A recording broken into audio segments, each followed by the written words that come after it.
बातमी संपूर्ण महाराष्ट्रासाठी महत्त्वाची। दुष्काळाचं सावट सध्या मराठवाड्यावरती आहे। जायकवाडी धरणामध्ये पिण्यासाठी पाण्याचा साठा राखीव ठेवण्याचा निर्णय झालाय। त्यामुळे उन्हाळी पिकांसाठी आता पाणी सोडलं जाणार नाही। जायकवाडीमध्ये सध्या 38.42% इतकाच पाणीसाठा शिल्लक आहे।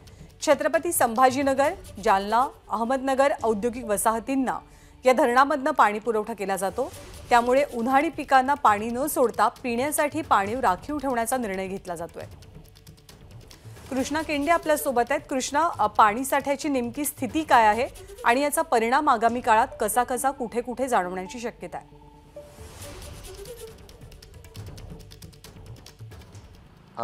धरणाच्या लाभक्षेत्रामध्ये यावेळी हवा तेवढा पाऊस न झाल्यामुळे जायकवाडी धरण यावर्षी भरलेलं नव्हतं। आत्ता जायकवाडी धरणाची स्थिती आहे की 38.42% एवढाच पाणीसाठा आहे। या धरणावर अहमदनगर, जालना आणि छत्रपती संभाजीनगर या 3 जिल्ह्यातील 300 पेक्षा अधिक खेड्याची तहान भागवली जाते। त्याचबरोबर छत्रपती संभाजीनगर, जालना शहराला देखील पाणी पुरवठा केला जातो आणि त्यामुळे यंदाची दुष्काळी स्थिती लक्षात घेता किंवा पाण्याची टंचाई निर्माण होण्याची स्थिती लक्षात घेता पाटबंधारे विभागानं जायकवाडी धरणातलं पाणी हे पिण्यासाठी राखीव या ठिकाणी ठेवलेलं आहे।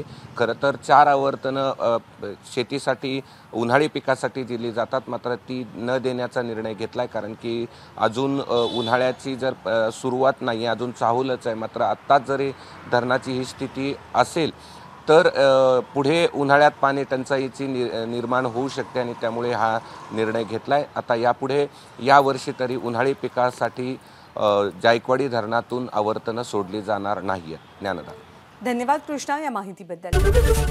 एबीपी माझा, उघडा डोळे बघा नीट।